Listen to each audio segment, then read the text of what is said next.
never break, always fight, never quit, do it right, play the game, win it life, have no shame, there's no time, feel the pain, live the grind, I could change, in my mind, pick a lane, commit and climb, the only way to win it life. I never miss, that's fact, taking big swings, put your hand to the bat, put me in the ring, you'll go out in a bag, cause I sing what I mean and I bring it to the mad light. Ain't got time to kill, I got time to feel, I took the red pill, I know life's short so I wanna live real, but how's it supposed to feel?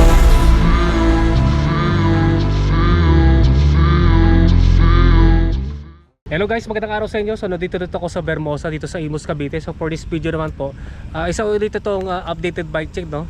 Itong Rigid MTB ni Idol Zen Fontanilla. So iba na yung frame mo, no? Yes po. Ano ba yung dati mong frame? Vulcan na 27.5 na medium. Ngayon na Mountain Peak Everest Pro na, no? Yes po. Nag-upgrade po. Bukod dun sa frame, ano yung mga pinalitan? Ford. Ng model ng Ford na Mountain Peak na 2024. Tapos yung BB ko nag MT800 man. Bago labas na yung Yes. bago labas na yung yung Ford na Mountain Peak, eh, no? So i-check natin ngayon yung details ng kanyang Rigid MTB, kaya mag-start na tayo. So Idol Seth, no, before tayo mag-start, tanong mo na kita, ano yung dahilan kung bakit ka nagpalit ng frame? Para mas mapagaang tsaka mas latest yung model. Okay, bali, ako nga pala, no, ito yung pinakamagana model ng Mountain Peak na XC Hardtail mountain bike frame, no. Next question naman, kailan ka ba nagpalit pala ng frame? This January lang din. This year lang din. This year, bali mahigit na kalating taon, no. Yes po. Saan mo pala naibiyahe na to, itong bago mong setup? Pinakamalayo ko pa lang sa setup ko na to is MOA pa lang. Tapos dito, training ground. Yan. Bali, in the future, saan mo gusto mo ibiyahe to? Siguro Kabyang. Tatry ko ulit sa Kabyang, gawa ng mas magaan nga siya. Para sa una ko. Ayun. Napagaan ko rin yung cogs niya, nagpalit din ako ng mas magaan. So mamaya timbangin natin kung anong timbang nito, ano. Yun nga, ito nga yung general background sa kanyang bagong Rigid MTB. So mag-start muna tayo sa kanyang XC Hardtail mountain bike frame.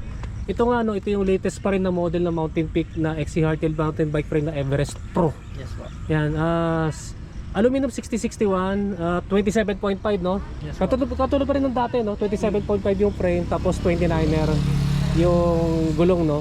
Tsaka 27.5 na hindi suspension corrected na suspension rigid fork, yan, rigid fork. So mamaya tignan natin yung clearance, no? Then yung size daw nito, size medium or size 16, tapered yung head tube, full internal cable routing, pag BSA threaded na bottom bracket shell, pang 31.6mm diameter na seat post, quick release yung true axle. Yun, true axle yung drop out. Then ang disc brake caliper mount naman yan is post mount. So next naman, ito kanyang MTB rigid fork. Ito yung 2024 model ng Mountain Peak RGF 627 na parang umaba. Parang humaba. Mas pumayat po siya, tingin ko. Tsaka yung design iba na, no? Yes po. Tsaka mas lumit po yung crown niya po dito. Parang sumakto na siya sa dati mas malaki. Yes. Mamaya sukatin ko nga yung crown length at saka yung blade length niyan, nilagay ko na lang sa screen, no? Baka iba na, eh. Ayun yung aluminum 6061, tapos tapered, di ba? Yes po. Tapered yung steerer tube, then true axle yung drop out, then ang disc brake caliper mount naman yan is post mount. So next naman sa kanyang cockpit, so ito yung kanyang MTB handlebar. Anong weapon to? Anong bro? Weapon Predator. Yan, weapon Predator na aluminum MTB handlebar, aluminum 6061, 31.8mm, straight na may konting back sweep, 600mm ang lapad. Yung kanyang grips, Audi grips na yun, makapit naman tsaka malambot, no? Next naman ito kanyang stem, uno na aluminum, yan para sa tayo, no? 130mm ang haba, negative 17 degree angle. Next naman ito kanyang tapered headset, Mountain Peak na sealed by race. Next naman yung kanyang seat lamp, wrist na aluminum, allen type, 34.9mm ang diameter. Yung seat post naman niya, weapon animal, no? Yes po. Na 400mm. yun, 400mm ng haba, 31.6mm ang taba, na zero setback na may dual ball clamping system.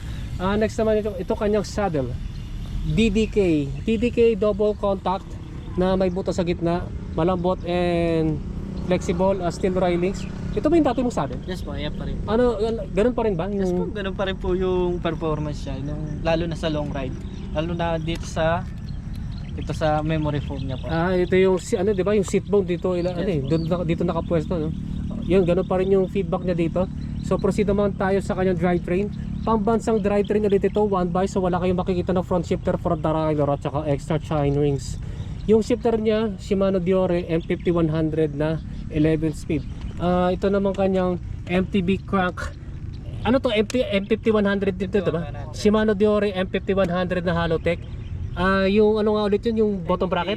MT800 MT800 Opo. na Halotech threaded bottom bracket na Shimano. 170. Yes po, 170. Yung crank arm 96 BCD na asymmetric, bali purpose build na pang 2x, no. 96 BCD asymmetric sa isang chain ring, then 64 BCD asymmetric din, no, para sa granny ring. Ito naman kanyang chain ring na 1x na wide na rounded, pambansang brand Decas na 4040. Yung kanyang RB clipless pedals, Shimano RS500. At itong kanyang chain guide ay ZTTO CG-05. Yung chain mo ng brand ito? Doon pa rin po in HG601. Shimano HG601. Tanjor, pang 11 speed. Pang 11 speed. Yung kanyang MTBC cassette sprocket, ano to, ZTTO? Sunrays. Sunrays. CSMX XX po siya. X8.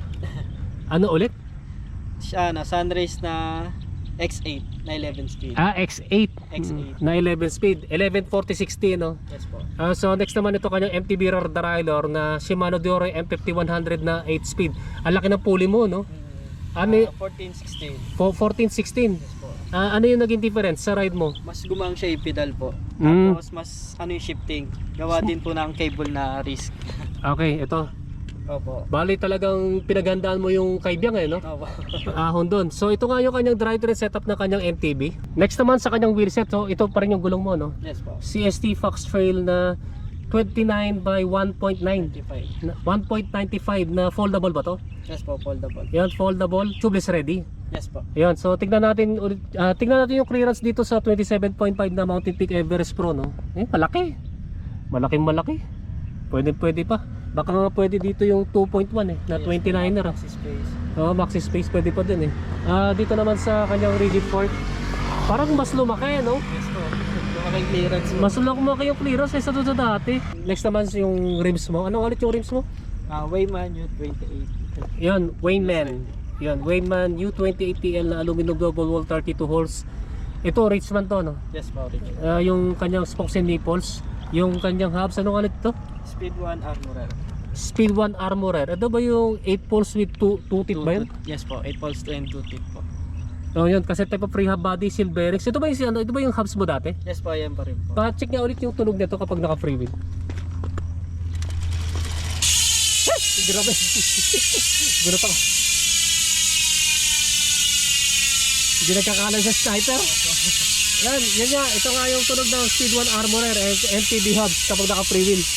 Nagulat ako sa tunog eh. Yan sa alasa lang sa kanyang bike set. Shimano Diore, ano to? M5100? M6. M6000? Yes po. Shimano Diore M6000 medyo 1000. M6 1000. M6100. Yes po. Shimano Diore M6100 hydraulic brakes and dual piston. Lasa lang sa kanyang rotors. Ano to, Diore XT? Yes po. RK86. Yun, Shimano RT86, no? Ice-Tech na 180 ba to? 160 lang po. Ayun, 160 harap tsaka likuran, pares na floating and multi-disc brake rotors. So Idol Cent, no? Magkano yung total cost nito ngayon? Itong rigid MTB mo? Siguro, abuti na siguro ng 45. 45 na, no? 45,000. Poging-pogi naman no? Ganda-ganda ngayon, no? Pamahal din po yung mga bolts eh. Oo. Nag-upgrade po ng mga bolts. Ito. Yes po, ito yung tsaka sa mga sa RD, yan, sa mga caliper, pati sa crankset. Sa crankset, no? Ayan guys, ito nga yung kanyang Mountain Peak Everest Pro Rigid MTB ni Idol Cent Fontanilla. Yan guys, i-check na natin tong Mountain Peak Everest Pro Rigid MTB ni Idol Cent Fontanilla. So kung meron kayong tanong regarding dito sa kanyang Rigid MTB, i-comment na lang ninyo sa comment section down below. So ano, mag-shoutout ka na? Shoutout nga pala sa misis ko at sa dalawa kong anak. Kaya net, NRB, balik na kayo, rides na ulit tayo. Shoutout nga pala sa RWP Cavite. Etibax. Ayun nga, no? Yung kababalik ko lang din. So salamat pala sa pag-check ng MTB mo, no? Yan guys, maraming salamat sa inyong panonood. Then don't forget to subscribe sa aking YouTube channel. Pakiclick na lang yung notification button para matotally notify kayo. Yan guys, maraming salamat sa inyo and ride safe po sa inyo.